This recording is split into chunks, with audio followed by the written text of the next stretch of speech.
Chapter 10. I pulled Klaus's body out of the water.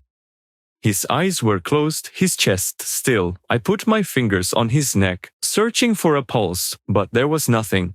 "No!" I said again, louder this time, almost a full-fledged scream. "I didn't mean to." Panic surged through me. A wave of guilt and fear threatened to drown me. It was something I had felt before, a feeling I knew all too well.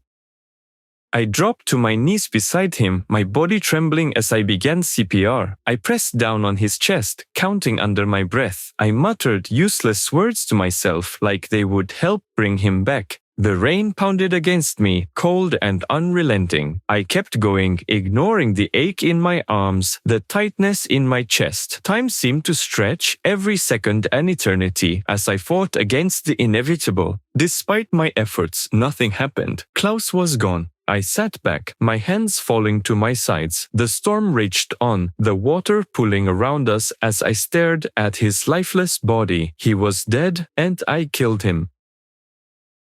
The rain slowed to a drizzle.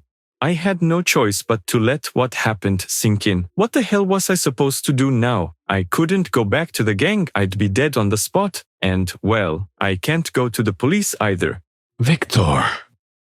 Klaus gasped for air, his chest rising and falling in shallow breaths. I didn't have time to react before I saw his eyes open. They weren't Klaus's eyes. He was still sprawled out in the ditch, head above water level. I felt a weight lift off of me, as if something had been pulled out of me. I stumbled back, my pulse hammering in my ears. Klaus was dead, I saw him die, but now here he was, freakishly animated.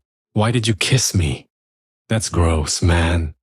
I heard him say, but it wasn't his normal tone. It was sarcastic. It was light. What the hell? I whispered, my voice barely audible. It's me. Klaus said, his voice shaky and disoriented. Chai. He blinked, flexing his fingers as if testing them. I think I jumped into him. You... what? The words got stuck in my throat. Chai? I was still shaking from the fight, from the murder. He groaned, pressing a hand to his forehead. I don't know how it works, okay? 1 second I'm in you. The next I'm here. Klaus, or Chai, was right. I had felt a strange pressure lifted from me. I don't know how it happened, but I think Chai's soul left my body and went into Klaus's. I touched the earring to see, to check. Nothing appeared, no apparition, no voice, nothing. This was legit. Klaus pushed himself upright, his movements unsteady, like a deer learning to walk. The body was still alive, barely, but he was no longer Klaus. His body was a husk and Chai was the one controlling it. "This is bad," I said, my voice raw. "This is so bad." No kidding. Chai replied in Klaus's deep voice. He shook out his arms as though trying to get used to the body. But standing here isn't going to make it better. We have to go back. Now. He was right. If we took any longer, someone was going to come out to see what was taking so long. I nodded numbly, my feet moving on autopilot as we started back towards the warehouse. The weight of what had just happened hung over me. Chai's presence in me had lifted, but now it was replaced by an entirely new type of burden. When we walked through the warehouse door, the gang was waiting. Conversations died as heads turned in our direction. The sound of dripping water echoed in the silence. Both of us were drenched, leaving a trail of puddles in our wake. You two are soaked. The woman who had accused me before admonished. May's black bob was sharply cut, framing her face. She had a whole sleeve of tattoos on her muscular body, like Chai did. They looked to be in a traditional Japanese style. The chain straps holding up her tank top glimmered in the dim lighting. Her eyes narrowed. What happened to you two? I opened my mouth, but nothing came out. My mind raced for a good explanation, but every lie I could think of felt weak. It was raining. I said finally, the words coming out more defensive than I intended. Her skeptical gaze lingered on me. And that? You slip?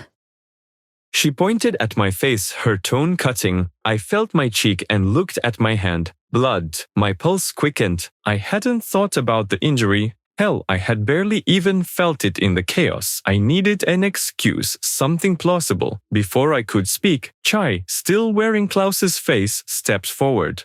That was me. He said, his voice gruff and confident. He needed a little wake-up call, so I roughed him up. Gotta make sure the newbie can handle himself. The room went still for a moment, the tension thick enough to cut. Then someone laughed, breaking the silence. The contagious sound spread throughout the gang members. I sighed in relief as I realized they had bought the story. So, he's with us now? May raised an eyebrow, but seemed to relax herself. Yeah, he's pretty tough. Takes a beating well. Chai said, as Klaus nudging me with his elbow. I forced a faint smile, trying to play along. My chest felt tight, the relief of their eased suspicions clashing with the surreal horror of the situation. Chai was convincing, too convincing. He must have known Klaus when he was alive. That's how he knew how to play the role so well. But still, it unsettled me. The way he slipped into the character like it was second nature. May sighed. Well, welcome, whoever you... Dmitri. His name's Dmitri.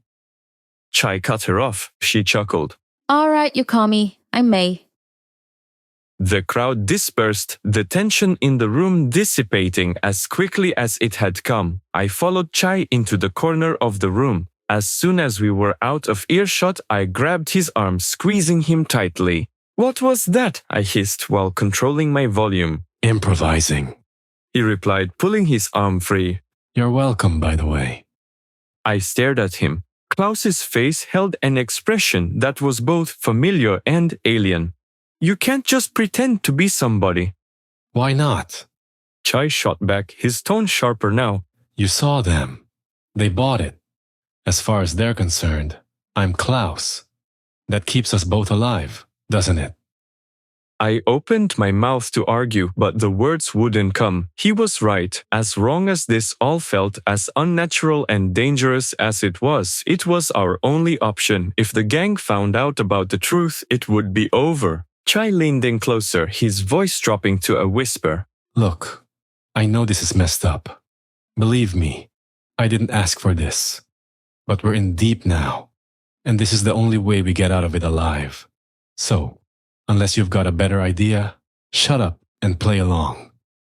I clenched my jaw. I hated this, every second of it, but there was no other choice. The gang was watching, their eyes on us every now and then. Their curiosity was not entirely satisfied. I forced myself to straighten up, to focus on the role I had to play. For now, we'd bought ourselves time. I just hoped it would be enough. The man with the scar, Joseph, I think, called Chai. Klaus, should I say Chaus over. Chaus walked over to Joseph and May into a huddle. They talked in a hushed fury. Occasionally, one of them would glance my way. Klaus was their boss, so they'd go with whatever he said, right? I stood in the corner, feeling entirely out of place, awaiting my fate. If Chaus couldn't convince them, I wouldn't leave this room alive. Just then, Joseph broke from the group and headed over to me. So, you're here to stay, huh? He said, his tone casual, but there was nothing casual about the way he stared me down, suspicion on his face clear as day. May seemed to be okay with it, I replied. Yeah, well, May says a lot of things. He stepped closer, one might say in my face, but Joseph towered over me, my face in his chest. Me, though, I don't trust you. Let's go outside. You'll make a mess on the floor. Damn, not this again.